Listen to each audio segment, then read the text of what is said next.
MC Pilipili kwanza mimi ni mdogo wangu kabisa, kwa sababu kwanza nimesoma naye shule, tumesoma wote Tanga chuo cha walimu. Lakini pili, MC mimi kwake ni baba, mimi ndo nimesimamia harusi yake.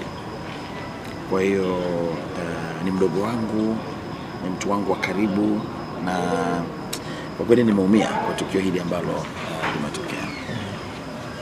Okay, kwenye maisha yake ya kawaida vitu vingi ambavyo watu nadhani hawavifahamu ni kwamba jamaa alikuwa na ndoto, na alikuwa na ndoto za kuja kuwa kiongozi wa serikali. Amepambana sana kutimiza hiyo ndoto yake ya kuwa kiongozi wa serikali, japo alikuwa haiweki sana public. Ni kitu ambacho alikuwa kikificha sana, kutamani kuja kuwa mbunge, kutamani kuja kuwa diwani, kutamani kuja kuwa mtu fulani ambaye ana wadhifa fulani wa kiserikali. Lakini jambo lingine pia wote tunafahamu kwamba Pilipili alikuwa mtu wa furaha, alikuwa ni mtu wa kutupatia furaha, alikuwa anaipa furaha nchi nzima, kwa sababu kwanza alikuwa ni moja kati ya comedians wakubwa wa kwanza kwenye nchi yetu kuibua vijana wengi sana katika eneo hilo la comedy.